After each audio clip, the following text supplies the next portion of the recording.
mohon maaf tidak ada video, tidak ada foto. Silakan untuk duduk kembali. Sekali lagi, ayo Bunda, tidak ada video, tidak ada foto. Terima kasih. Yang udah terlanjur foto atau video tolong dihapus. Ya. Untuk menjaga, kita saling menjaga ya Bunda ya. Baik, kita ucapkan selamat datang kepada guru kita Al-Mukarramah wal Muhtaramah Ustazah Najwa Rizik Syihab LC. Ibu-ibu, bunda-bunda sekalian, gimana, udah pada siap? Siap? Setuju ya? Tidak ada video, tidak ada foto. Kalau mau rekam suaranya aja, jangan ada gambarnya. Kalau suaranya aja, mungkin nanti ada pelajaran pengen didengar-dengerin lagi di rumah. Suaranya aja, tidak ada gambarnya. Setuju ya Bunda? Baik, alhamdulillah. Di cuaca yang ya mendung-mendung mengundang, alhamdulillah kita semuanya bisa hadir di sini. Mohon izin kepada Ustazah, mudah-mudahan nanti sebelum kita pulang, setelah Ustazah memberikan materi dan ucapan seperti pengumuman saya hari Kamis yang lalu, nanti kita akan ada makan-makan bareng. Ya Bunda ya. Dan juga saya mohon banget kita ada salam-salaman saling memaafkan.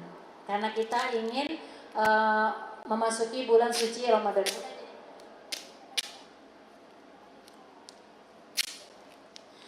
Baik ya bunda-bunda solihah sekalian, alhamdulillah mari sama-sama kita mendengarkan materi kita pada hari ini dengan tema kiat memaksimalkan ibadah di bulan Ramadan yang akan disampaikan oleh guru kita Al-Mukarramah wal Muhtaramah Ustazah Najwa Rizik Syihab LC. Kepada beliau falyatafadhal masykuran. Shallu 'alan Nabi Muhammad. Assalamualaikum warahmatullahi wabarakatuh.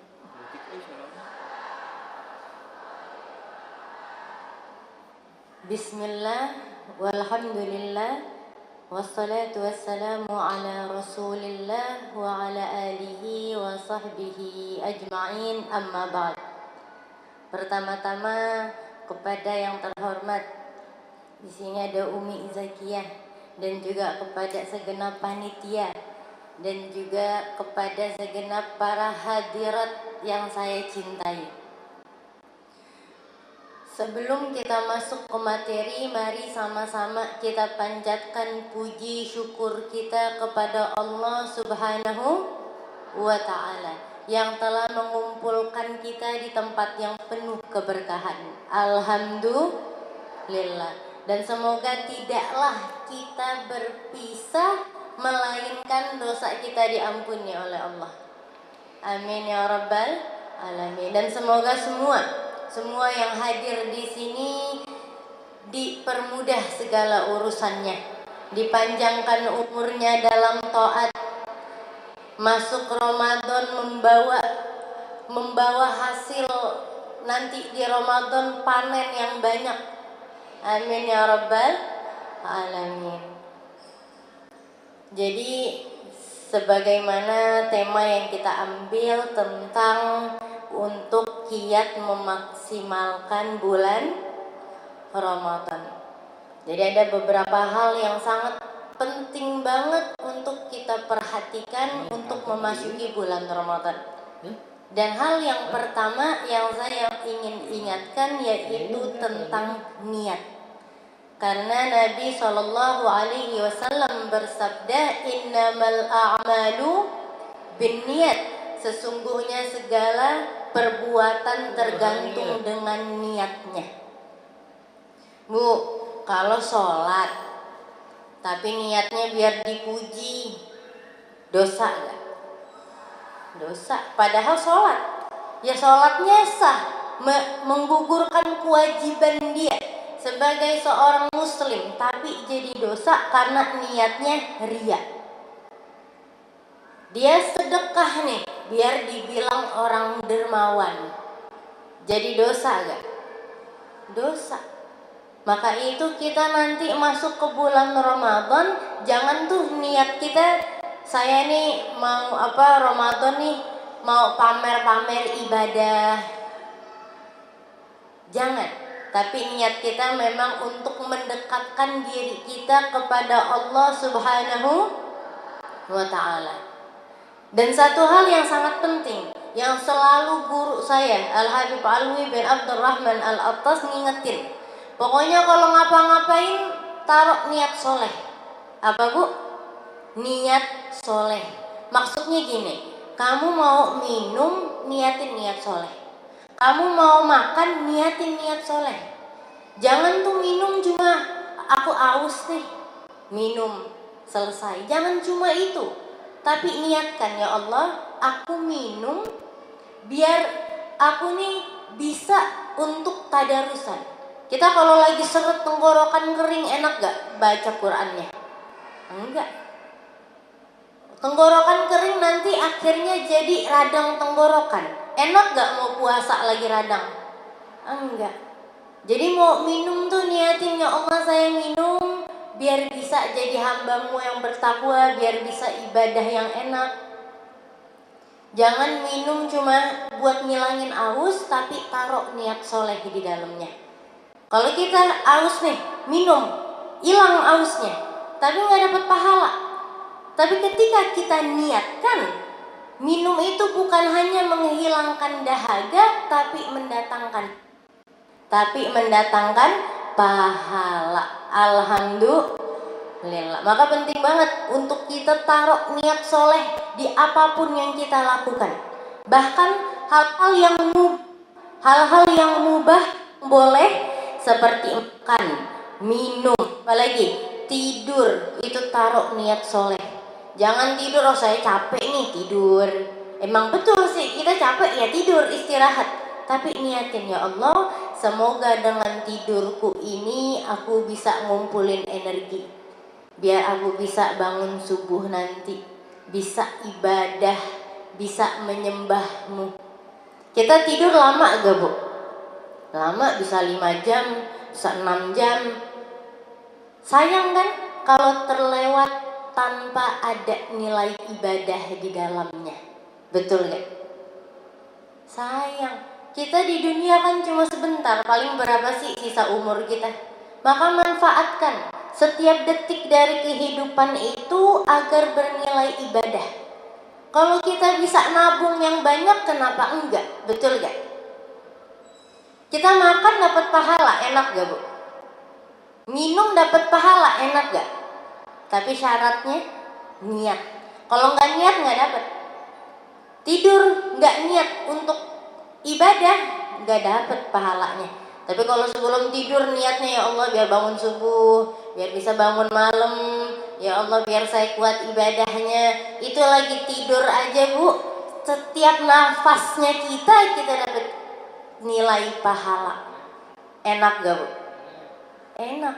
Dapat pahala, lagi tidur dapat pahala. Siapa yang nggak mau? Betul gak? Kalau kita lagi tidur bisa nabung buat akhirat, kenapa enggak? Maka itu cara memaksimalkan ibadah kita, baik di bulan Ramadan maupun di luar bulan Ramadan. Taruh niat soleh di apapun yang kita lakukan. Apapun yang kita lakukan. Oh ibu-ibu nih kalau lagi masak buat keluarga, dari mulai ibu-ibu ngiris bawang, itu niatin tuh, ya Allah saya niat nih, saya masak makanan ini biar suami saya makan, anak-anak saya makan, biar mereka kuat sholatnya. Bu, kalau nggak makan kuat gak ibadah? Enggak. Ibu niatin kayak gitu, mereka makan dari masakan ibu, mereka sholat, ibu dapat juga pahalanya. Jadi biasanya kalau setiap hari itu zuhur 1 kali kita sholat dapat 1 pahala, karena kita niatkan dengan makanan itu agar mereka kuat sholat, jadi pahalanya berkali-kali lipat. Oh, anaknya ada 7 kali 7. Sama tambahin suami juga, enak gak bu? Itu kan yang bikin mereka kuat ibadah, karena makan makanan ibu. Maka dari itu taruh niat soleh. Enggak capek kan niat bu? Capek gak niat? Enggak. Kita niat nggak perlu wudhu dulu, betul nggak? Kita niat nggak perlu tuh kita ke Saudi dulu. Enggak. Kita duduk aja diem begini niat. Bisa. Sekarang nih kita lagi diem, sekarang lagi duduk, kita niatkan, ya Allah, saya datang ke majelis ini untuk menuntut ilmu. Jadi kalau ada yang datang ke sini cuma, udah deh saya cuma isi waktu aja. Jadi niatnya cuma isi waktu luang, ya sayang Bu. Coba niatin yang banyak lagi, ya Allah, supaya bisa nuntut ilmu, supaya bisa ngajarin anak, mendidik anak dengan baik, dengan ilmu agama. Itu pahalanya besar banget. Kalau guru saya ngajarin ngapa-ngapain niatin nawaitu kama nawa salafun saleh. Ya Allah, aku berniat sebagaimana para salaf soleh berniat. Ibu tahu gak salaf soleh siapa? Salaf soleh itu adalah ulama-ulama kita yang hidup pada abad 1 sampai 3 Hijriah, yang dimana Nabi Shallallahu Alaihi Wasallam menerangkan bahwa mereka adalah umat yang diberkahi. Ibadah mereka beda sama ibadah kita, Bu.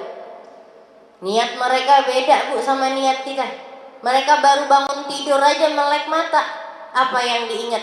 Yang diingat, ya Allah, hari ini saya mau jadi hambamu yang soleh. Langsung niat. Baru melek mata niatnya begitu. Kalau kita kan kadang-kadang melek mata yang kita ingat mau bebenah rumah. Ya bagus ya Bu. Tapi jangan itu aja. Jangan dunia aja. Taruh di situ hajat-hajat akhirat yang banyak. Apa? Ya Allah, aku mau jadi istri soleha hari ini. Pas melek mata tuh, nawaitu kama nawa salafun saleh. Ya Allah, aku berniat sebagaimana para salaf soleh berniat. Salaf soleh ini kalau dalam bahasa Arab ya ulama yang terdahulu, dari kata salafa. Itu istilah, karena kan ada beberapa golongan yang mengklaim mereka salafi gitu ya. Bukan itu ya Bu, beda lagi. Ini cuma itu dalam bahasa Arab, salafa itu yang terdahulu. Jadi umat-umat yang dulu, ulama-ulama yang dulu, karena mereka ibadahnya beda sama kita. Ilmunya jauh lebih luar biasa. Kita baru melek mata, niat jadi istri soleha, niat jadi ibu yang baik, niat jadi apa lagi, anak yang soleha. Itu kita baru melek mata aja, udah dapat pahala, bisa-bisa melampaui pahala umroh.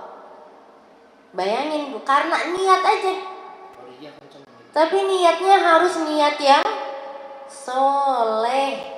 Jangan baru melek mata yang diniatin, oh saya ini hari mau arisan.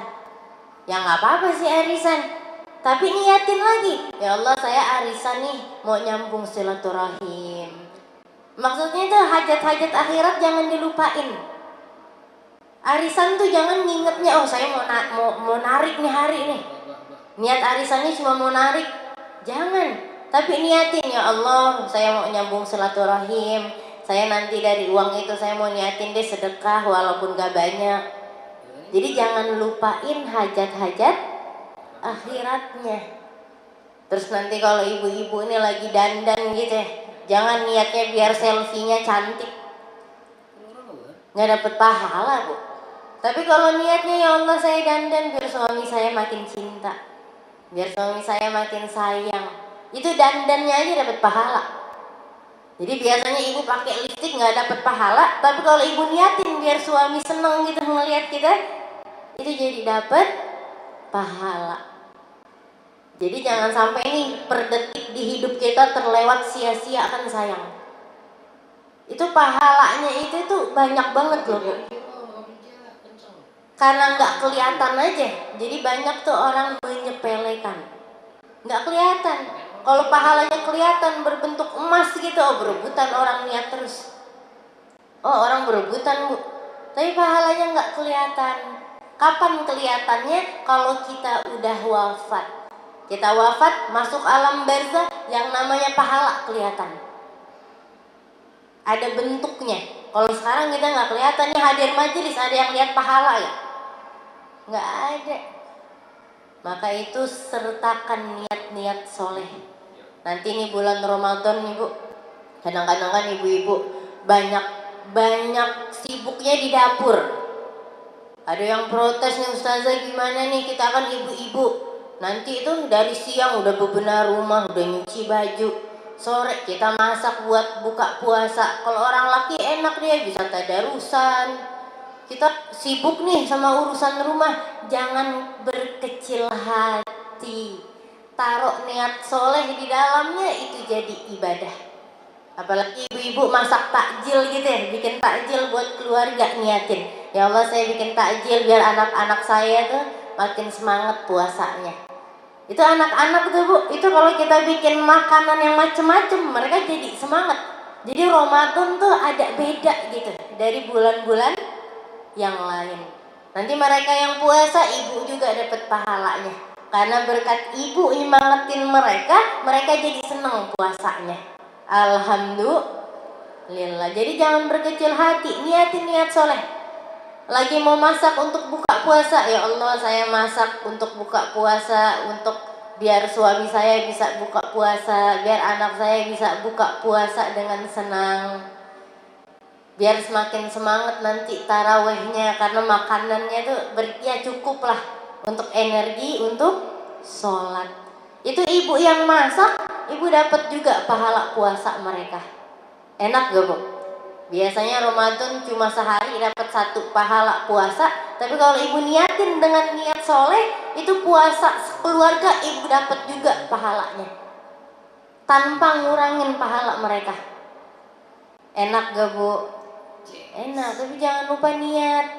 Kadang nih niat kita tuh sering lupa, padahal niat tuh gak susah. Ada suatu kisah yang menarik. Jadi suatu hari ada seorang sahabat Nabi kita Muhammad Sallallahu Alaihi Wasallam. Suatu hari dia lagi jalan melewati padang pasir, mau bertemu nih sama Nabi Sallallahu Alaihi Wasallam. Sampai di hadapan Nabi heran sama ini orang. Nabi bilang, aku dari tadi ngelihat malaikat mencatat amal kebaikanmu gak berhenti. Itu malaikat lagi, apa bahasanya tuh, kalang kabut gitu, nyatetin amal kebaikan gak berhenti. Padahal dia lagi gak ngapa-ngapain, lagi di hadapan Nabi gitu.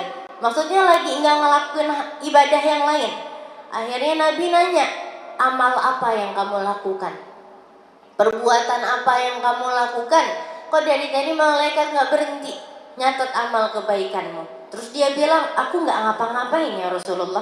Aku lagi di sini di hadapanmu. Coba ingat-ingat apa yang kamu lakukan. Akhirnya dia baru ingat Bu. Dia tuh pas jalan mau nemuin Rasul Sallallahu Alaihi Wasallam, dia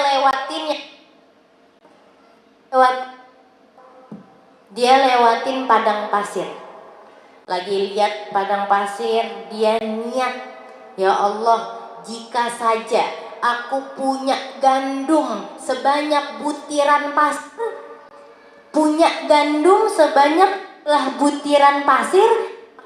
maka akan aku sedekahkan. Padahal dia nggak punya duit, cuma niat aja begitu, tapi udah dapet pahalanya. Jadi dari salah satu bukti kasih sayang Allah sama manusia, kerahimannya Allah sama manusia, kalau kita niat baik, kita dapat pahalanya. Walaupun baru niat, belum ngelakuin, itu udah dapat Bu pahalanya. Contoh, nanti pulang dari sini saya mau infak deh buat masjid. Tahu-tahu pas pulang kita lupa, tetap dapat pahalanya 1 dari niat soleh. Tapi pas pulang kalau kita ingat gimana ya, pahalanya 2. Enak gak Bu? Enak. Yang penting niatnya yang betul. Ada orang infak mau berapa banyak sekalipun, tapi niatnya gak bagus, gak dapat pahala. Atau niatnya udah deh, yang penting saya taruh aja tuh di majelis itu, tapi niatnya begitu doang, gak ada tuh niat, ya Allah ini untuk mendukung dakwah nabimu. Kan kita kan kalau majelis taklim itu kan kita menyebarkan ilmu, yang dimana ilmu itu diwarisi dari para ulama, yang dimana para ulama itu mendapatkan ilmu dari atas sampai ketemu para sahabat sampai bertemu dengan Nabi besar kita Muhammad sallallahu alaihi wasallam. Jadi jangan lupa niatnya, jangan ketinggalan apapun yang kita lakukan. Oh, mau pakai jilbab, jangan tuh niatnya ya udah deh ini kan kewajiban. Ya memang itu kewajiban. Tapi kalau kita niatin lagi, ya Allah saya pakai jilbab, saya nutup aurat untuk mencari ridho-Mu. Kalau kita pakai jilbab cuma sebatas kewajiban, ya udah, ya namanya wajib. Tapi kalau ada tambahan niat soleh di situ, maka akan semakin indah. Kalau yang bukan wajib aja, kayak makan, minum, tidur ya, masak, niat soleh jadi pahala, apalagi yang wajib, apalagi yang ibadah. Taruh niat soleh itu jadi semakin luar biasa. Jadi jangan ketinggalan niatnya. Jadi yang tadi datang ke sini niatnya baru 1, 2, 3 doang, tambahin ya Allah aku berniat sebagaimana para salaf soleh berniat. Karena niat mereka beda sama niat kita. Kalau mau pakai bahasa Arab nawaitu kama nawa salafun soleh. Mau pakai bahasa Indonesia nggak apa-apa, yang enak aja di kita.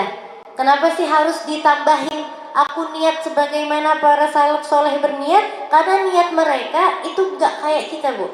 Mungkin kita cuma kepikiran, oh nanti tidur niat biar bisa bangun subuh, biar nyari ridho Allah, biar bisa nyembah Allah. Tapi para salaf soleh niatnya jauh-jauh lebih besar dari itu. Semakin besar niatnya, semakin besar juga pahalanya. Dan salah satu bukti kerohiman dan kasih sayang Allah kepada umat Nabi kita Muhammad sallallahu alaihi wasallam, jika kita niat buruk. Jika niat buruk, maka kita tidak dapat dosa sampai melakukannya. Jadi misalkan ibu-ibu lagi taklim nih, tiba-tiba ada yang niat, saya niat nih, lagi ada yang viral nih, tuh yang biasa buat ulah itu ya, saya mau ngegibah nih. Nah itu kan niat buruk. Pas pulang ke rumah lupa, capean tidur, nggak jadi ngegosip, nggak jadi dapat dosanya. Alhamdulillah. Tapi kalau dilakuin baru dia dapat dosa. Jadi salah satu bentuk kasih sayang Allah, kita niat baik udah dapat pahalanya. Kita niat buruk belum dapat dosanya. Alhamdulillah. Enak Bu jadi umat Nabi kita Muhammad sallallahu alaihi wasallam. Sampai di qasidah burdah diterangkan, bi akramir rusli kunna akramal umami. Nah, dengan seorang utusan yang paling mulia, maka kita adalah umat yang termulia. Enak gak Bu? Kita jadi umat yang paling mulia dari semua umat yang pernah ada. Itu keistimewaan yang luar biasa yang wajib kita syukuri. Bu, dulu Bu, umat-umat terdahulu ada juga tuh kalau dia mau taubat. Ini ada kisahnya di surah Al-Baqarah. Kalau dia mau taubat, maka dengan bunuh diri taubatnya. Jadi syarat taubat mereka tuh disuruh bunuh diri, itu baru taubat namanya. Jadi setiap umat itu, setiap nabi punya risalah, syariatnya beda-beda Bu. Tapi tauhidnya sama. Tauhidnya tetap la ilaha illallah, nggak ada Tuhan selain Allah. Tauhid sama semua, tapi syariat beda-beda. Syariat Nabi Sulaiman alaihi salam tuh beda lagi. Punya istri 100 pun boleh. Itu dulu ya Bu. Itu dulu, orang dulu mah beda sama orang sekarang. Tapi syariat Nabi Muhammad sallallahu alaihi wasallam itu nikmat banget. Kita mau tobat nggak perlu bunuh diri. Repot gak Bu kalau harus bunuh diri? Oh kita habis dosa nih, mau tobat harus bunuh diri. Repot gak Bu? Repot. Udah gitu umat Nabi yang dulu ada, mereka tuh syariatnya kalau baju kena najis, ngebersihinnya bukan dicuci kayak kita, tapi digunting. Bu, ibu punya gamis lagi seneng-senengnya sama gamis, kena najis digunting. Repot gak Bu? Repot. Makanya jadi umat Nabi Muhammad Sallallahu Alaihi Wasallam kita dikasih keutamaan yang luar biasa. Taubat syaratnya cuma 3. Yang pertama, kita nyesel. Habis ngegosip tuh nyesel gitu, ya Allah kenapa aku ngegosip. Lalu yang kedua, istighfar, minta ampun sama Allah. Astaghfirullahaladzim. Atau pakai sayyidul istighfar, Allahumma anta rabbi la ilaha illa anta khalaqtani wa ana abduka wa ana ala ahdika wa wa'dika mastata'tu a'udzu bika min syarri ma sana'tu abu'u laka bi ni'matika alayya abu'u bi dhanbi faghfir li fa innahu la yaghfiru dhunuba illa anta. Ya Allah, aku akui nih aku penuh dengan dosa. Maka ampuni dosaku, karena gak ada lagi yang bisa ngampunin dosa selain Engkau. Jadi syariat Nabi tuh yang pertama syarat taubat nyesel, an-nadam, nyesel. Jangan habis berbuat dosa seneng. Kan ada juga tuh yang begitu. Habis maksiat dia seneng. Rasa senengnya melakukan maksiat jauh lebih dosa dari maksiat itu sendiri. Contoh, misalkan ada orang yang berbuat curang. Misalkan dalam ujian dia curang, nyontek gitu. Terus selesai ujian dia berhati nyonteknya. Terus lalu dia senang. Wah aku tadi berhasil nyontek. Senang karena maksiat itu jauh lebih besar dosanya dari maksiat itu sendiri. Jadi kalau nyontek dosanya cuma 1, dia senang karena maksiat itu dosanya 10. Jadi hati-hati. Makanya kalau habis berbuat maksiat apapun itu menyesallah. Itu syarat taubat yang pertama, menyesal. Yang kedua, minta ampun sama Allah. Yang paling pendeknya astaghfirullahaladzim wa atubu ilaih. Itu astaghfirullahaladzim yang paling pendeknya. Lalu ketiga, syarat yang ketiga, kita berazam, kita bertekad nggak akan kita ulangin. Jadi habis taubat, ya Allah saya nyesel, astagfirullah, saya nyesel ya Allah, saya nggak mau ngulangin lagi. Lalu gimana kalau masih diulangin terus? Ya taubat lagi. Sebanyak apa kita bermaksiat, maka harus lebih banyak dari itu kita bertaubat. Kalau sama maksiat aja nggak bosan, masa sama taubat bosan? Betul gak Bu? Karena salah satu kiat yang selanjutnya untuk memaksimalkan bulan suci Ramadan yaitu dengan hati yang bersih. Jadi kalau yang pertama, taruh niat soleh di hal apapun yang kita lakukan. Kita mau pakai baju aja tuh taruh niat soleh. Kalau kita bingung niatnya gimana, ya udah, ya Allah aku niat sebagaimana para salaf soleh berniat. Mau minum nawaitu kama nawa salafun saleh. Mau tidur nawaitu kama nawa salafun saleh. Lalu kiat yang kedua, bersihkan hati. Dengan apa? Dengan taubat. Bu, kalau piring bersihinnya pakai apa? Pakai Mama Lemon ya Bu. Kalau hati pakai taubat. Muka aja kita cuci tiap hari, betul gak? Tiap hari kita cuci tuh muka. Tapi jangan dilupain hatinya juga. Jadi kalau bangun tidur kan biasanya kita ingetnya cuma bersihin rumah gitu ya. Tambahin bersihin hati juga. Ya Allah hari ini aku mau beres-beres rumah nih. Tapi niatin lagi tuh. Pas mau beres-beres rumah, ya Allah aku beres-beres rumah biar rumah aku bersih, nggak ada najis, biar sholat aku sah, sholat suami diterima, sholat anak-anak diterima, karena tempat untuk sholatnya bersih. Kita yang bersihin, mereka sholat, kita dapat pahalanya juga. Enak gak Bu? Pokoknya taruh niat soleh. Pokoknya jangan lupa taruh niat soleh. Jadi kalau bangun tidur mau bersihin rumah, ingat juga bersihin hati. Hati jangan lupa dibersihin. Misalkan kita punya rumah 5 tahun gak pernah kita bersihkan. Sekalinya kita mau bersihin, lama gak? Lama. Kadang harus ada yang ganti ya.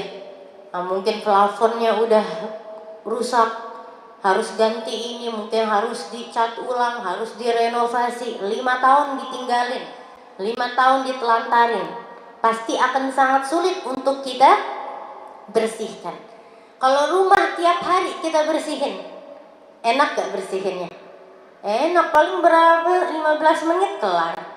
Tiap hari dibersihkan.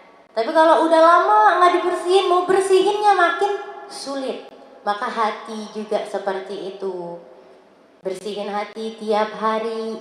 Kalau lagi bersihin rumah, ingat hatinya lagi. Lagi bersihin baju, ingat hatinya juga harus dibersihkan. Karena baju aja, satu baju nih udah kotor gitu ya, kita diemin 1 tahun, itu mau dibersihin susah banget, Bu. Kadang warnanya udah berubah, udah direndam, diiniin, diituin, masih aja nggak bersih-bersih. Karena 1 tahun didiemin itu baju. Maka jangan sampai hati kita jadi sulit, jadi berkerak, jadi berkarat karena nggak pernah dibersihin. Kalau baju udah jelek, bisa lem biru, lempar, beli yang baru. Kalau hati bisa gak itu begitu? Nggak bisa. Kalau organ tubuh kita kayak ginjal gitu ya, ginjal misalkan naudzubillah gitu ada yang rusak, bisa diganti kan? Bisa diganti sama yang punya orang, tapi juga mahal banget kan itu. Terus kalau hati manusia tuh nggak bisa diganti sama apapun. Bisa gak sih? Oh, hati saya kotor nih, saya tahu tuh dia hatinya bersih, pas dia wafat saya mau ambil hatinya. Bisa gak, Bu? Nggak bisa. Tiba-tiba ditaruh hati yang baru dia jadi baik gitu, nggak bisa. Karena hati yang dimaksud di sini bukan hati liver ya, Bu, bukan hati yang ada di jasad. Tapi hal ini adalah seperti halnya akal. Akal kan maksudnya bukan otak. Semua yang punya otak belum tentu punya akal. Orang gila punya otak gak? Punya akal gak? Enggak. Maka hati di sini nih bukan hati liver kita, bukan. Liver itu yang ada di jasad kita. Kalau kayak liver, paru, ginjal rusak, kita ke dokter bisa medical check up kelihatan, betul gak? Kelihatan, oh ini masih kurang ini, masih ada masalah di sini, masalah di situ. Bisa gak sih kita ronsen biar tahu hati kita bersih apa enggak? Bisa gak, Bu? Pas di ronsen kelihatan nih suka ngegibah nih sehari 2 kali. Kelihatan nggak, Bu? Nggak kelihatan. Jadi maksud hati di sini nih hati yang kolbu kita, yang nggak kelihatan kalau di ronsen. Itu bukan ornamennya jasad, tapi ornamennya jiwa. Kan manusia itu ada jasad dan jiwa. Akal pun adanya di jiwa, jasad. Orang yang udah wafat masih ada kok otaknya, tapi akalnya ada. Udah pergi bersama jiwanya.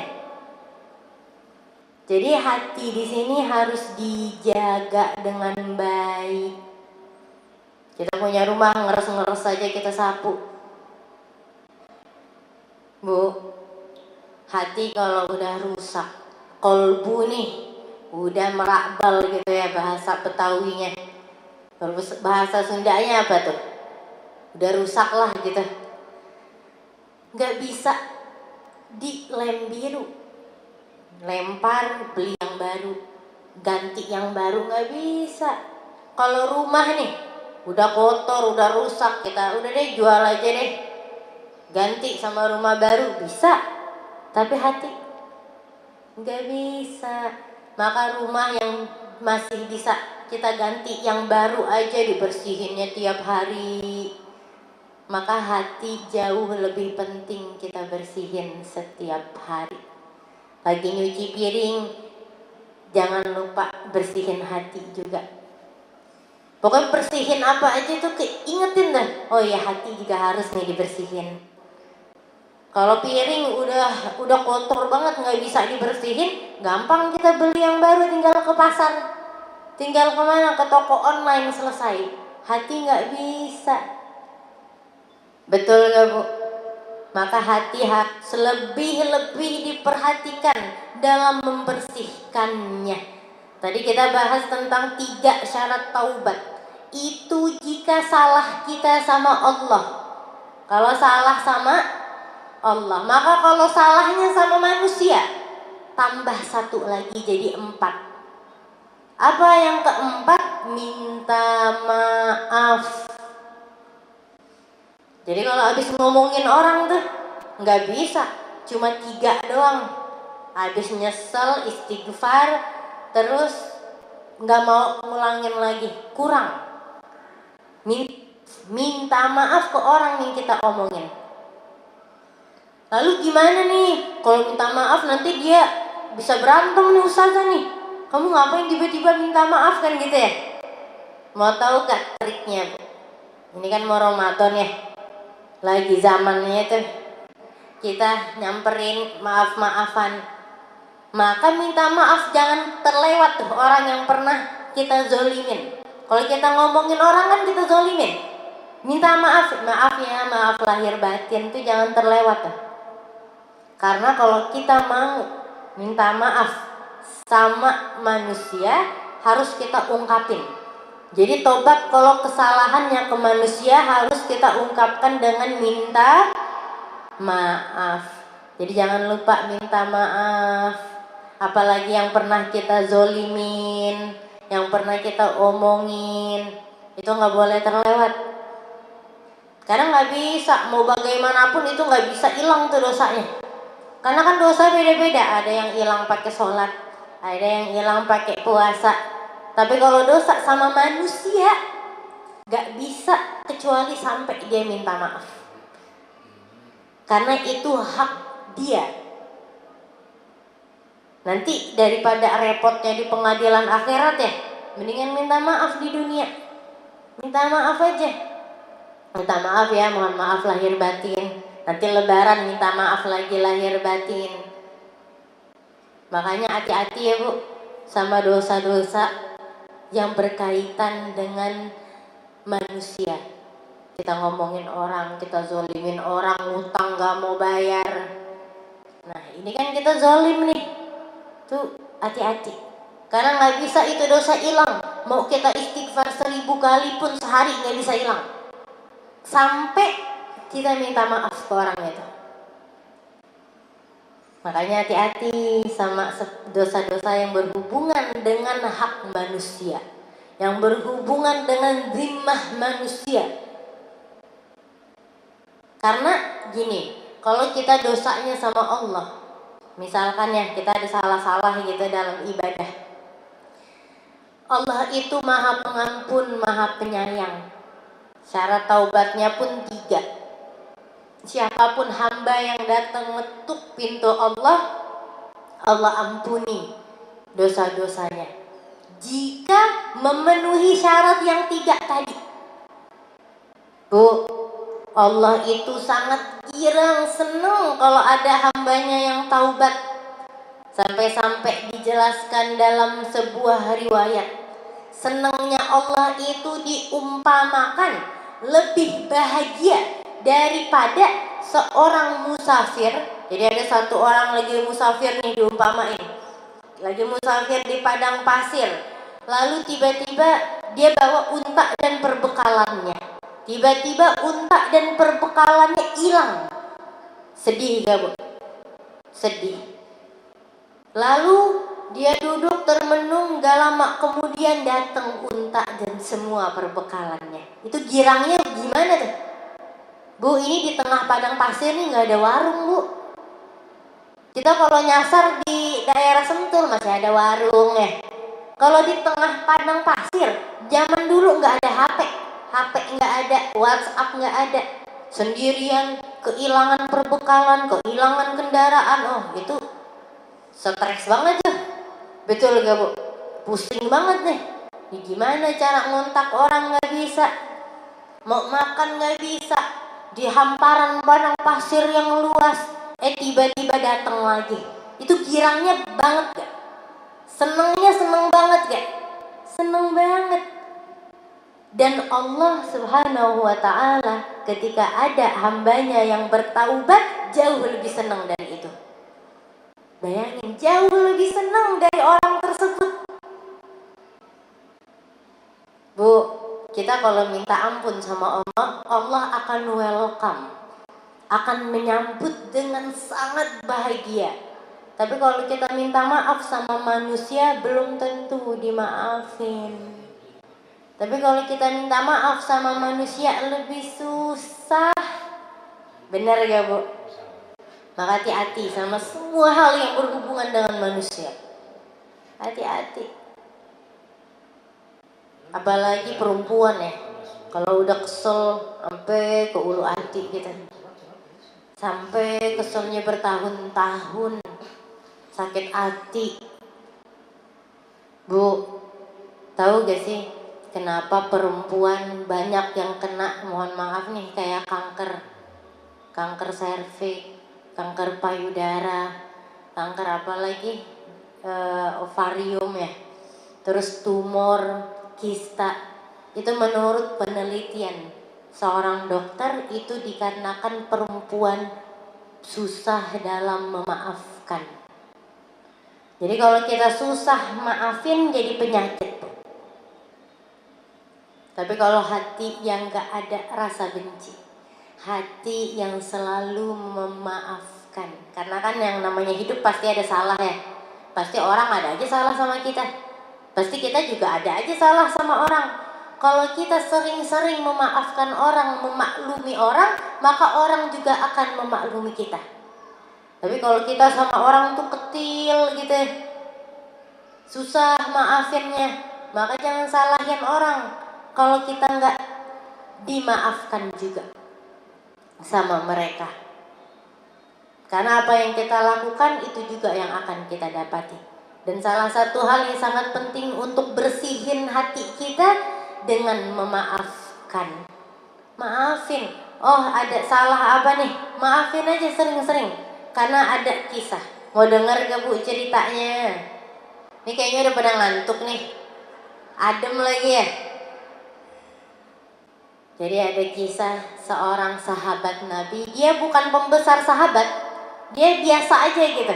Orang biasa lah. Kalau pembesar sahabat kan kayak Sayyidina Abu Bakar As-Siddiq, Sayyidina Umar bin Khattab. Betul gak? Dia bukan pembesar sahabat. Akhirnya suatu hari Nabi memuji dia. Bayangin yang muji Nabi. Kita kalau dipuji sama orang yang luar biasa berarti hebat gak? Udah gitu yang muji Nabi lagi. Apa Nabi muji dia? Bahwa orang ini punya istana di surga. Belum meninggal, belum wafat, udah disiapin istana. Udah disiapin istana, Bu. Kalau dibilang istana, kecil apa gede?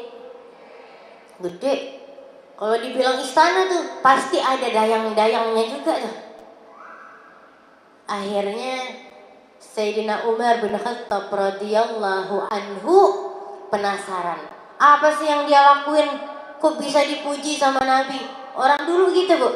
Ada yang dipuji kebaikannya, akhlaknya, ibadahnya, penasaran. Kalau orang sekarang penasarannya tuh dia beli mobil tuh uangnya dari mana tuh? Ya ampun, dia beli perhiasan lagi tuh dari mana itu duitnya tuh? Halal apa haram tuh? Kalau orang dulu tuh nggak peduli sama dunia, Bu. Orang salaf soleh kita, sahabat-sahabat sama dunia, ya asal lewat aja gitu. Bisa beli, alhamdulillah. Nggak bisa, ya udah. Mereka penasarannya tuh sama orang-orang yang bertakwa. Kok bisa sih mereka dipuji sama Rasulullah? Kok bisa sih sampai punya istana di surga?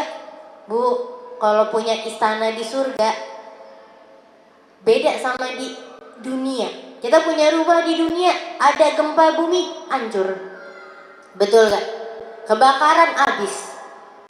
Dirampok udah selesai, itu hilang.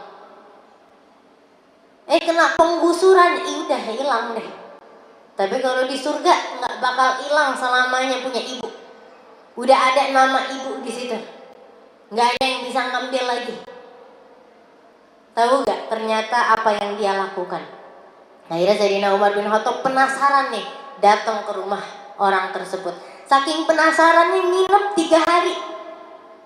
Nginep 3 hari, mau tahu amalannya apa? Kok bisa sih Nabi muji dia? Kok bisa sih punya istana di surga?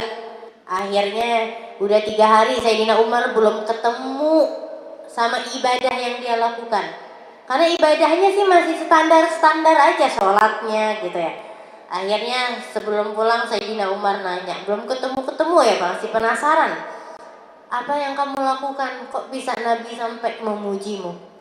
Apa dia bilang? Apa ya? Dia bingung. Coba ingat-ingat lagi. Ternyata setiap malam sebelum tidur dia selalu maafin semua orang yang nyakitin dia. Dia maafin semua orang yang ngomongin dia. Dia maafin semua orang yang salah sama dia. Itu doang amalannya, Bu. Tapi punya istana di surga karena memaafkan.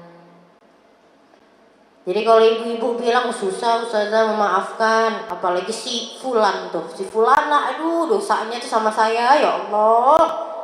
Misal nih Bu ya, Bu, kalau gampang hadiahnya gelas cantik, kalau gampang hadiahnya permen. Ini kan hadiahnya istana, Bu. Udah gitu istananya di sorga, ya susah. Maka latih diri kita pelan-pelan. Oh, belum bisa maafin si B, maafin dulu si C. Kalau kita latih, kita didik hati kita paksa hati kita untuk bisa memaafkan, bisa. Pelan-pelan aja. Jadi kalau kita mau hidup enak di surga, memaafkan. Karena kadang nih yang sering nyimpen perasaan tuh perempuan. Yang baperan tuh perempuan. Maka dari itu kalau kita mau hidup sehat, nggak keriput, Bu. Kita kesel sama orang, benci sama orang, stres, asam lambung, marah, darah tinggi. Betul gak, Bu? Bukan itu doang, keriput. Ibu-ibu paling gak demen ada keriput. Kalau ada keriputan, ya Allah keriput, langsung panik gitu. Bukan nyari skincare, Bu, bukan. Memaafkan. Itu aja. Jangan kalau keriput yang dicari skincare. Ingat, apa ya yang saya lakuin kok sampai keriput? Kita tuh kalau sering ngomel-ngomel sama orang, kesel ini itu, dendam bertahun-tahun, ya nggak heran muka keriput. Saya punya ibu Syarifah Fadlun binti Fadil bin Yahya almarhumah rahimahullahu ta'ala, itu sampai umurnya 58 tahun nggak keriput, nggak keriputan, uban aja nggak ada.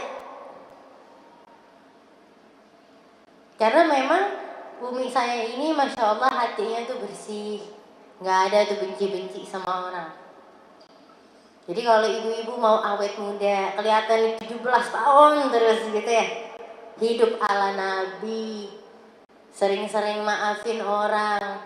Kalau kita sering memaafkan, insya Allah orang juga maafin kita, insya Allah. Ingat hadiahnya istana di mana, Bu? Di surga. Bukan di London, bukan di Amerika, bukan. Kalau itu tuh masih bisa hancur, kiamat selesai. Kalau di surga enggak. Kalau di surga enggak ada hancurnya itu istana. Selamanya. Nih ibu-ibu udah pada pinter teorinya. Dunia semen, akhirat selah. Praktiknya aja yang masih harus kita latih lagi. Oh, kita tahu dunia sementara, akhirat selamanya. Ya udah, prioritasin akhirat. Saya mau nanya sama ibu-ibu. Contoh nih, untuk kita taker diri kita, sejauh apa sih kita peduli sama perkara akhirat?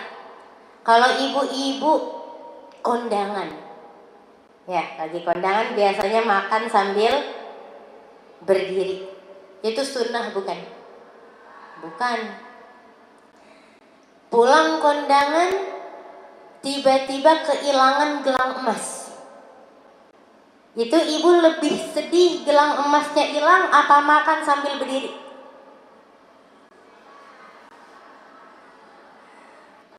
Kira topnya emas nih, emas yang hilang. Saya mau cerita, Bu. Ada satu orang sahabat Nabi. Dia suatu hari masuk ke dalam masjid. Lagi masuk ke dalam masjid, lupa kaki kiri duluan. Gak sengaja. Terus dia udah duduk di masjid, dia ingat, nangis. Nangisnya bener-bener nangis, terseduh-seduh, terisak-isak. Sampai sahabat yang lainnya nyamperin, dosa apa yang kamu lakukan? Kok kamu nangis sampai begini? Apa kata dia? Saya masuk masjid kaki kiri duluan. Berarti dia cintanya sama Nabi luar biasa. Cintanya, pedulinya sama akhirat luar biasa. Karena kalau nggak nerapin sunnah kan sayang banget ya, Bu. Nggak dapet pahalanya. Pahala itu sebenarnya lebih berharga dari gelang emas sekalipun. Tapi kalau kita kondangan masih lebih sedih kehilangan gelang emas daripada ninggalin sunnah, berarti masih cintanya sama dunia. Padahal teorinya udah pada pinter ya, Bu. Dunia sementara, akhirat selamanya. Tinggal praktekinnya aja harus lebih ditingkatin. Gimana caranya kita lebih peduli lagi sama perkara akhirat. Apalagi dikit lagi kan Ramadan nih, Bu. Ramadan, didik anak-anak kita. Jangan sampai tuh kita ngasih apresiasi ke anak-anak kalau ranking 1. Ranking 1 kita beliin apa nih yang kamu mau, sepeda apa kita kasih. Tapi juga apresiasi kalau dia puasanya full misalkan. Tarawehnya nggak tinggal, hatam Quran di bulan Ramadan, kasih apresiasi ke mereka. Kenapa? Untuk kita didik anak-anak itu bahwa sukses bukan hanya perkara dunia, tapi juga perkara akhirat, bahkan lebih utama. Betul gak, Bu? Jadi nanti Ramadan nih jadiin ajang kita untuk mendidik diri kita sendiri dan anak-anak kita. Itu penting. Apalagi Ramadan nih istilahnya ampunan dan rahmat Allah lagi diobral. Bu, kalau ada baju-baju gamis yang harganya 300.000, diobral 10.000, berebut gak, Bu? Oh, berebut deh. Itu bisa-bisa ada yang berantem dah. 10.000, harga 300. Ini Ramadan tuh begitu tuh. Ampunan lagi diobral sebanyak-banyaknya. Tinggal kitanya berebutannya. Dan ampunan Allah tuh unlimited, nggak ada batasnya. Kita berebutan baju, stoknya 1.000, selesai. Ampunan Allah nggak ada habisnya. Maka rebut ampunan itu di bulan Ramadan. Dan kenapa tadi poin yang kedua, hati yang bersih untuk masuk ke bulan Ramadan? Karena hati yang bersih itu akan diisi dengan rahmat Allah. Kenapa sih? Gini aja, Bu. Hati kita kan seperti rumah. Diumpamakan seperti rumah. Atau diumpamakan seperti wadah. Gelas lah contohnya nih yang di depan saya nih. Mungkin gak sih saya mau ngisi gelas yang kosong dan kotor dengan air? Mungkin gak, Bu? Enggak. Kotor, cuci dulu. Mau ngisi air ke gelas aja kita maunya gelasnya yang bersih. Maka hati nggak mungkin diisi dengan rahmat Allah kalau kotor. Buat air aja harganya berapa sih? Nggak seberapa ya. Apalagi rahmat Allah, nggak bisa terbeli dengan duit. Nggak mungkin ngisi hati-hati yang kotor. Yang lihat ada hati kotor dia belok. Dia lihat ada hati yang bersih dia isi. Jadi hati kalau udah bersih, walaupun dia lagi tidur, rahmat Allah turun, kena dapet.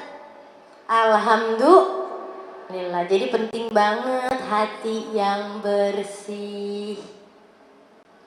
Air aja kalau gelasnya kotor sayang banget ya, Bu. Apalagi kalau airnya campur madu yang mahal. Sayang nggak? Sayang. maka rahmat itu nggak akan mengisi hati kita kalau hati kita kotor.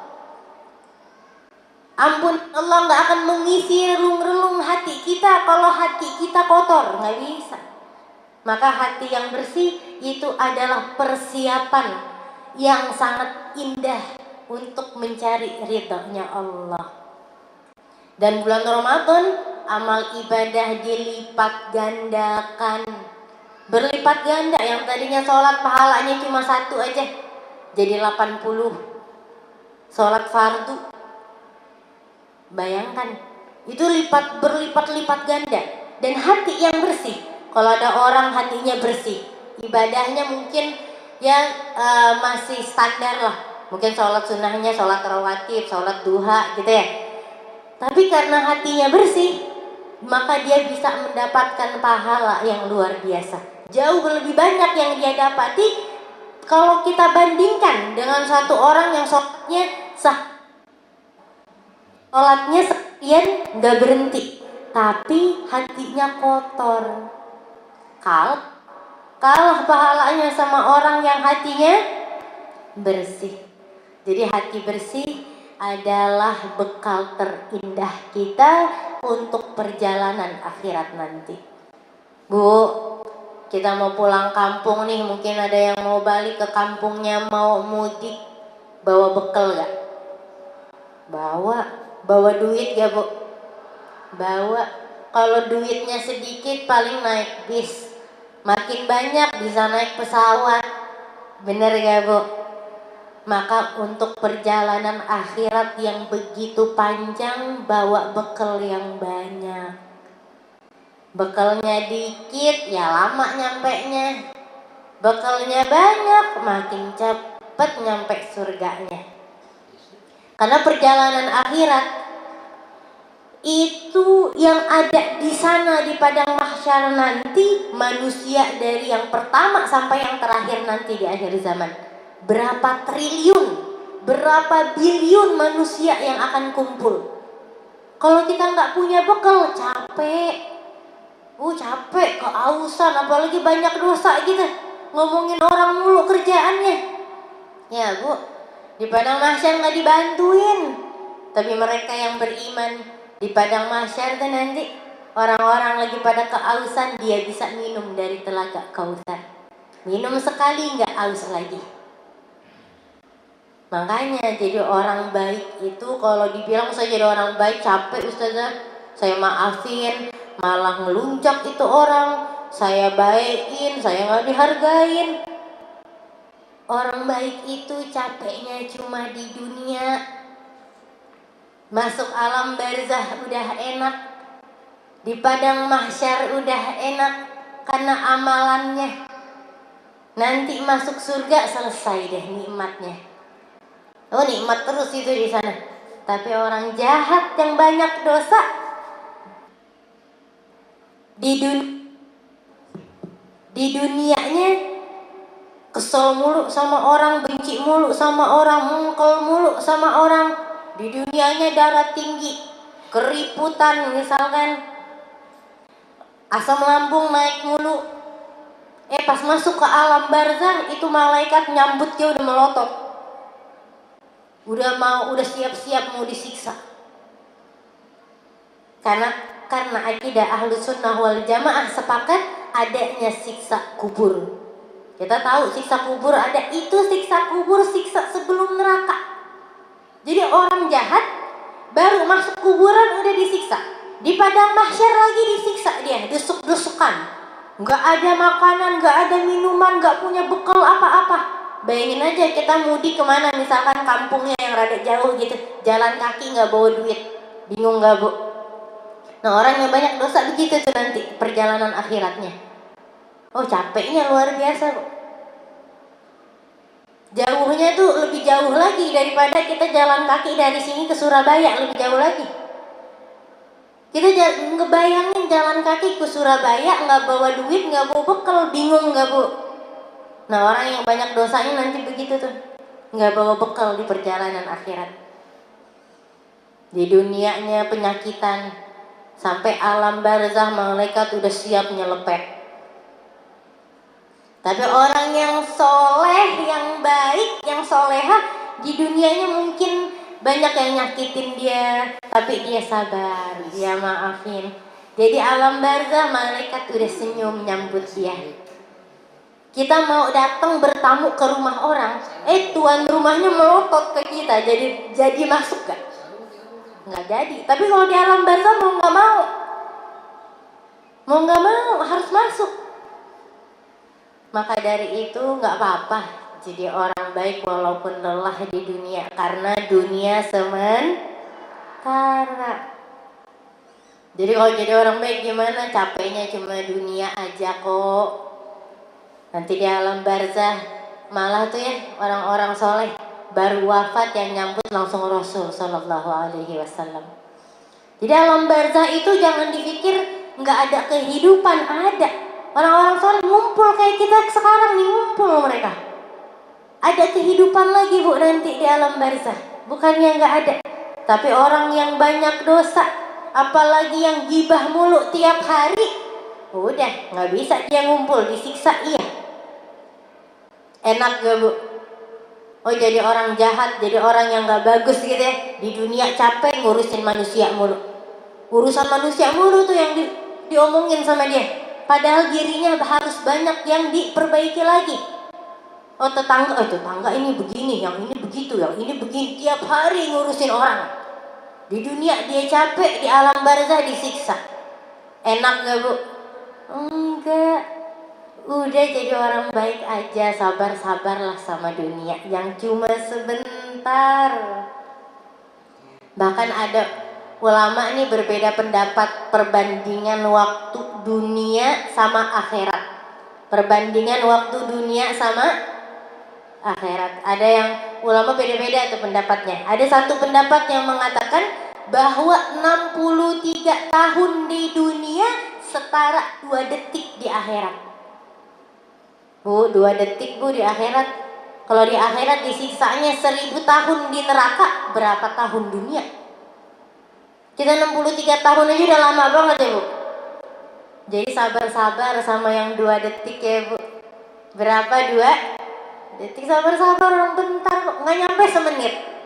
Semenit waktu akhirat.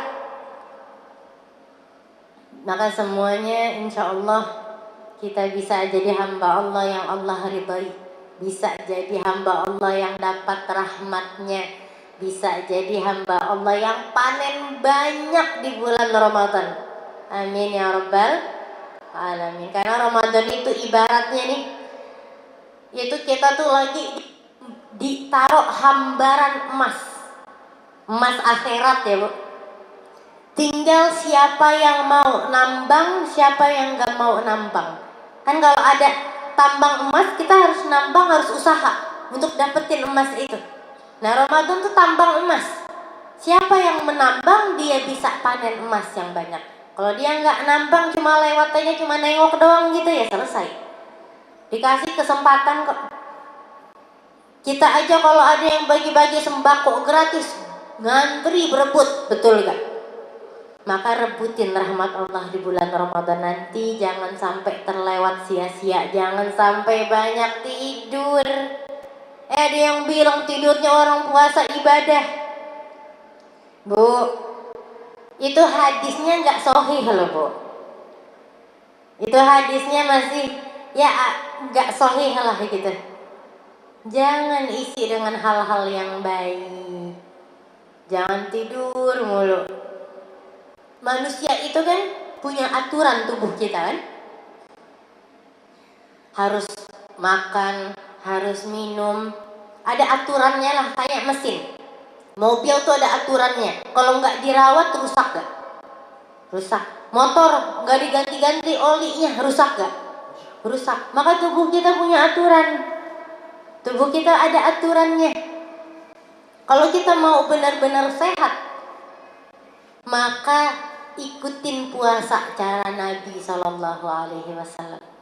Bu, puasa cara Nabi Muhammad itu kalau buka puasa, dia pertama kali tuh nggak langsung gorengan ya bu, nggak langsung apalagi es buah, nggak. Oh, udah lapar nih ya, ada es buah langsung, nggak langsung teh manis, enggak.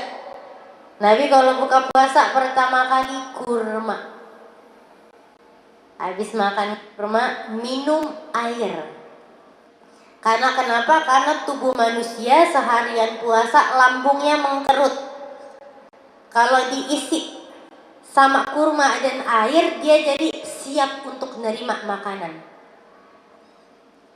Tapi kalau dia hantamnya langsung gorengan, langsung minyak-minyakan, langsung es, kesian tubuh kita, Bu. Kesian. Setelah itu habis kurma sama air, Nabi sholat. Apa? Sholat. Kenapa? Karena dengan sholat maka gula tersebut, glukosa tersebut akan menyebar ke seluruh tubuh. Gerakan-gerakan yang ringan, kan sholat kita bergerak, kita ruku, kita sujud, maka itu akan menyebar ke seluruh tubuh. Jadi tubuh kita udah siap menerima makanan, baru setelah itu makan berat. Jadi kalau habis buka puasa ini saking nafsunya nih, semuanya udah masuk dulu. Pas mau sholat maghrib kekenyangan. Jangan sampai ketiduran ya, Bu. Kayak gitu nggak sehat, Bu. Jadi kalau mau sehat, cara Nabi. Dan ini terbukti orang yang puasanya dengan cara Nabi, mukanya nggak akan keriput. Itu mencegah keriput. Jadi puasanya ala Nabi Muhammad. Karena kadang-kadang ada yang bulan Ramadan bukannya makin bagus gitu, timbangannya ideal, malah makin gendut. Sebelum Ramadan 50, Lebaran 60. Nah ini berarti nggak cara Nabi puasa ini. Maka dari itu kalau mau sehat puasanya cara Nabi. Nabi udah ajarin yang terbaik. Habis selesai sholat baru makan berat, silahkan. Biar lambungnya tuh sehat. Jadi apalagi yang punya masalah di lambung. Banyaknya anak muda sekarang masalahnya asam lambung, ya kan? Maka puasanya ala Nabi Muhammad Sallallahu Alaihi Wasallam.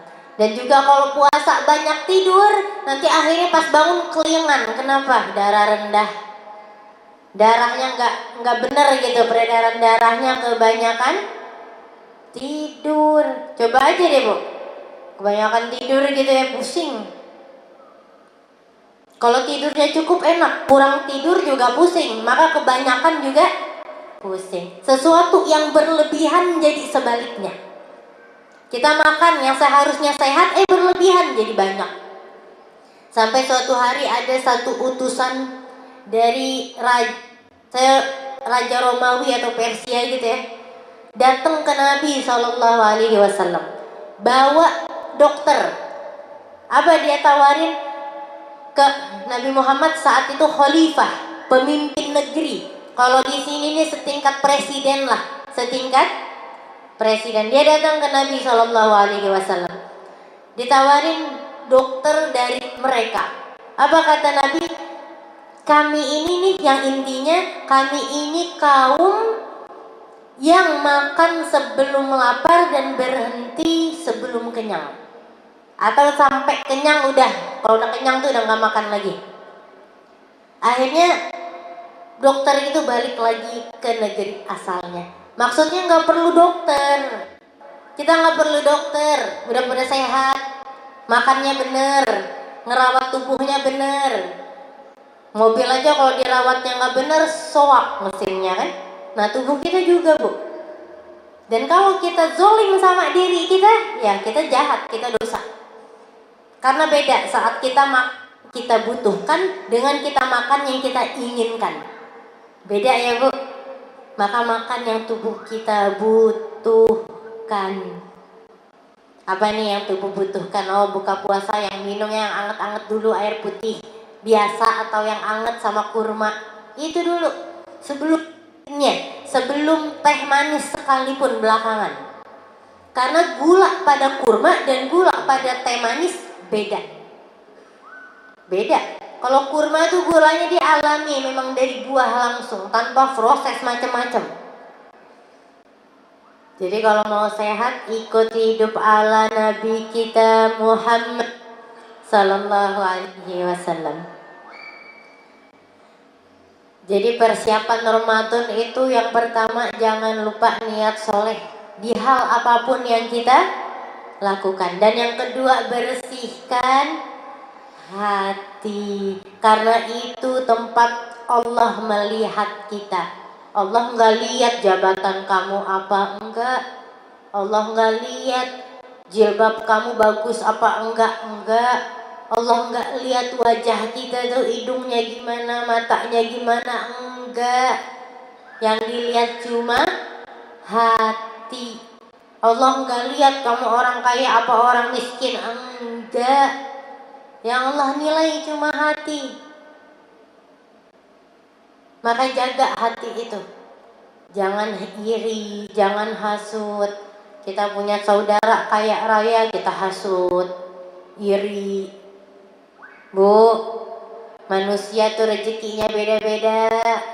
Ada rezekinya di harta, ada rezekinya di umur, ada rezekinya di anak. Beda-beda rezekinya. Kalau kita iri, kita hasut, kita ngotorin hati kita, buang-buang waktu kita. Kalau waktu kita rezekinya nih, waktunya panjang, umurnya panjang gitu ya, gunain sebaik mungkin. Apa misalkan datang ke tempat-tempat kebaikan, atau misalkan bantu-bantu nih jadi panitia masjid. Nah itu kan semuanya untuk kebaikan. Karena gini, kadang tuh ya Allah kan ngasih rezeki beda-beda. Bu, kalau kita punya uang banyak tapi sakit-sakitan, mau makanan seenak apapun gak enak karena sakit. Mau yang masak kopi bintang 5 sekalipun pahit. Bener gak? Tapi kalau hidupnya seadanya, sehat, makan nasi sama telur ceplok sama kecap, udah nikmat. Bener gak bu? Jadi Allah ngasih kita rezeki itu beda-beda. Itu juga harus kita bersihkan hati kita dari sifat iri dan dengki. Ada orang yang dikasih ilmunya lebih banyak sama Allah, akhirnya jadi ulama. Apalagi kalau yang kaya nih, yang Allah kasih kaya saudara kita sendiri, alhamdulillah. Kalau dari umat Islam ada yang kaya, dia nanti ngeluarin zakat dari hartanya, berguna untuk fakir miskin. Betul gak bu? Nanti dari hartanya dia bangun masjid, dia bikin majelis, dia bikin macam-macam buat Islam. Islam jadi jaya. Tinggal kita bahu-membahu. Oh yang punya uang memfasilitasi dengan uangnya, yang punya ide dengan idenya, yang punya ilmu dengan ilmunya. Bahu-membahu untuk Islam, untuk nyari ridhonya Allah. Justru kita harus alhamdulillah kalau ada saudara kita yang kaya raya. Doakan. Kita tuh kalau punya orang punya kelebihan, apa dia kaya, apa dia pintar, apa dia misalkan apapun itulah, maka katakan Allahumma zidha, Allahumma krimna. Ini doa yang guru saya ajarkan waktu itu saya belajar di Universitas Al-Ahqaf di Yaman, Hadramut. Jadi saya dulu tuh lulusan dari Universitas Al-Ahqaf. Saya punya guru namanya Ustazah Sofia Muhammad, Ustazah Sofia Bamusa. Jadi nama Sofia ada 2. Ya, jadi Ustazah Sofia Bamusa ini ngajarin kalau kita melihat kelebihan pada diri seseorang, maka katakan Allahumma zidha, Allahumma karimna. Ya Allah, tambahkan kemuliaan itu untuknya dan muliakanlah kami. Doanya seperti itu. Bukannya ada orang dapat kelebihan kita iri. Bu, kalau kita iri, saat itu juga kita diharamkan dari nikmat itu. Hati-hati. Ada orang dapat rezeki baru bisa beli mobil tetangga kita, terus kita ikut senang, alhamdulillah ya. Semoga Allah tambahin rezekinya dan Allah muliakan aku. Itu insya Allah gak lama dia dapat rezeki lagi tuh. Tapi kalau saudara atau tetangga baru beli mobil, dia iri, dia hasut, dia yang kesel, dia yang meriang masuk rumah sakit. Wah ini kacau banget nih. Yang tadinya mungkin 2-3 bulan lagi dia bisa beli motor, jadi gak bisa. Allah haramkan dari nikmat itu. Kenapa? Karena irinya. Jadi maksiat itu membuat rezeki kita seret. Itu dibahas dalam kitab-kitab tasawuf. Maksiat bikin seret rezeki. Jadi kalau rezeki lagi seret, lihat maksiatnya jalan gak, masih ngegosip gak, masih iri dengki gak. Kalau itu semua masih, jangan berharap kamu dapat rezeki yang banyak. Jadi kalau ada yang punya kelebihan, katakan Allahumma zidha, Allahumma krimna. Ya Allah, tambahkan karuniamu terhadapnya. Kalau dia laki-laki, Allahumma zidhu. Kalau dia perempuan, Allahumma zidha, Allahumma krimna. Itu penting banget untuk kita bersihin hati menyambut bulan Ramadan. Bu, tapi jangan cuma pas Ramadan ya Bu, seterusnya insya Allah. Kadang-kadang tuh ya ada yang pakai jilbabnya kalau Ramadan doang. Ya nggak apa-apa sih, alhamdulillah dia masih pakai jilbab ya, daripada tidak sama sekali. Tapi lebih baik lagi kalau diterusin sampai seterusnya. Betul gak Bu? Maka dari itu, menuju Ramadan, hal terpenting, bekal terpenting, hati yang bersih dari semua penyakit hati. Yang bisa sakit tuh bukan cuma kepala jadi pusing, bukan cuma lambung, asam lambung, tapi hati juga bisa sakit. Cara ngobatinnya gimana? Dengan ibadah, dengan kita bersihin, dengan kita zikir, dengan kita muhasabah diri, introspeksi diri. Yang susahnya kalau hati yang sakit itu nggak kelihatan di medical check up Bu, nggak kelihatan. Oh kita tes darah tiba-tiba kelihatan hatinya seberapa keruh gitu, nggak bisa. Nggak bisa gak Bu? Nggak bisa. Kalau kelihatan enak ya, oh saya masih banyak salahnya nih di sini. Karena nggak kelihatan, maka cuma satu yang bisa merubah itu, kita sendiri. Kita doang yang bisa deteksi hati kita sendiri. Lalu kita minta bantuan Allah agar Allah membersihkan hati kita, insya Allah. Karena kalau maksiatnya maksiat hati, nggak kelihatan. Dia prasangka buruk aja bawaannya sama orang, kelihatan nggak Bu? Nggak kelihatan. Tapi kalau maksiatnya nauzubillah, contoh seperti berjudi, kelihatan nggak? Kelihatan. Orang bisa, kamu jangan judi ya, dosa ini itu, bisa. Tapi kalau maksiat hati, siapa yang tahu? Kita. Maka yang bisa merubah itu kita niat untuk jadi lebih baik lagi. Kalau maksiatnya dia nggak pakai jilbab, kelihatan. Masih bisa, oh iya saya belum pakai jilbab. Atau nanti ibunya nasihatin, nak kamu pakai jilbab ya. Tapi kalau maksiatnya hati, nggak ada yang bisa deteksi selain diri kita. Maka ini jauh lebih susah. Karena kadang kitanya suka nggak sadar. Betul gak Bu? Ada satu wali besar. Wali itu maksudnya orang yang dekat sama Allah. Tahu gak apa kesehariannya? Yang setiap hari ia lakukan adalah introspeksi diri. Kalau kata Sayyidina Umar bin Khattab radhiyallahu anhu, hasibu anfusakum qabla an tuhasibu. Introspeksi, periksalah diri kalian sebelum kalian diperiksa. Karena kalau kita udah sering evaluasi diri kita, nanti makin gampang diperiksanya. Makin tahu, oh salahnya di sini nih, salahnya di sini nih, bisa kita perbaiki. Kalau kita nggak introspeksi diri, nggak bisa. Kita aja tuh, kalau misalkan habis ngadain acara, selesai acara kan pasti ada evaluasi ya. Nanti ke depannya nih, oh yang kemarin kurang-kurang bisa kita lengkapi, bisa kita sempurnakan lagi. Nah diri kita juga perlu diintrospeksi untuk kita bersihin hati. Itu bekal terpenting untuk jadi hamba yang Allah ridhai, insya Allah.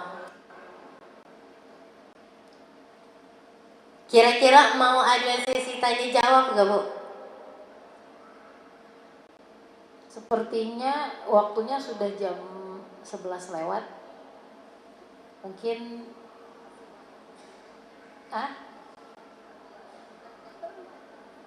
kayaknya nggak ada pertanyaan kali ya. Karena kita kan mau ada acara cucurak segala, mau ada musafah Ustazah. Mungkin minta tolong Ustazah bisa langsung doa penutup biar kami berdoa. Terima kasih. Baik, karena berhubung terkendala waktu saya tutup saja dan saya mohon maaf kurang-kurangnya ya Bu. Saya mohon maaf apalagi mau masuk bulan suci, mohon maaf lahir dan batin. Dan semoga hati kita terbuka untuk maaf, untuk kita kasih maaf ke semua orang. Insya Allah. Hadani Allah wa iyyakum ila siratal mustaqim. Subhanakallahumma wa bihamdika asyhadu an la ilaha illa anta nastaghfiruka wa natubu ilaik. Wassalamualaikum warahmatullahi wabarakatuh. Mohon maaf Ustazah meminta doanya. Doa penutup majelis atau doa apa aja? Apa aja biar kita biasa, apalagi mau menyambut Ramadan.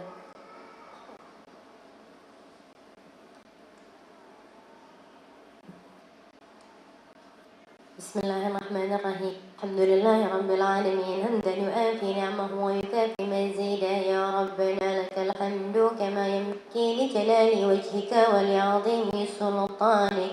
Subhanaka la nuhsi thana'an 'alaika anta kama athnayta 'ala nafsik. فلك الحمد حتى ترضى ولك الحمد إذا رضيت ولك الحمد بعد الرضا. اللهم صل وسلم على سيدنا محمد في الأولين وصل وسلم على سيدنا محمد في الآخرين وصل وسلم على سيدنا محمد في كل وقت وحين وصل وسلم على سيدنا محمد في الملأ الأعلى إلى يوم الدين. اللهم انقلنا من السقاوة إلى السعادة ومن النار إلى الجنة ومن العذاب إلى الرحمة ومن الذنوب إلى المغفرة ومن الذلة إلى العزة. يا الله يا الله يا الله. اللهم انصر المسلمين والمجاهدين في فلسطين. اللهم انصر المجاهدين والمسلمين في فلسطين. اللهم انصر المجاهدين والمسلمين في كل مكان وفي كل زمان وفي كل أحوال. اللهم زلزل أقدام أعدائك من اليهود والإسرائيل والكفار. اللهم زلزل أقدامهم وشدد شملهم وضعف قوتهم ومزق وحدتهم وأنت يا قوي يا متين ولله جنود السماوات والأرض. وصلى الله على سيدنا محمد النبي الأمي وعلى آله وصحبه وسلم. والحمد لله رب العالمين. الفاتحة.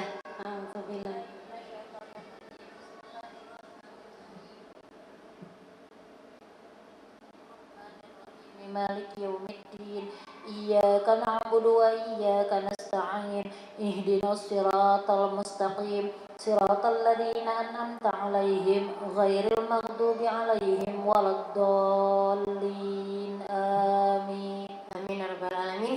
Sebelumnya saya mau mengumumkan satu hal.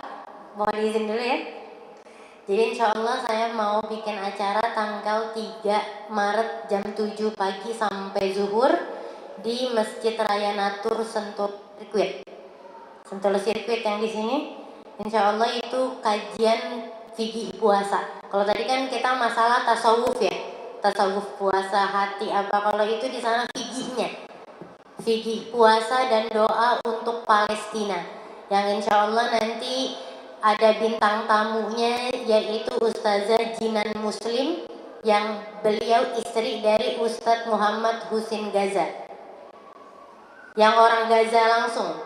Jadi Jinan Muslim ini orang Gaza langsung, biar kita sedikit ngobrol juga gimana Palestina, gimana Gaza, dan beliau akan pimpin doa dan insya Allah akan dihadiri oleh Neng Nada Sikah insya Allah. Jadi bagi yang mau hadir silahkan, karena acaranya untuk umum khusus akhwat. Dan sekian pengumumannya. Wassalamualaikum warahmatullahi wabarakatuh.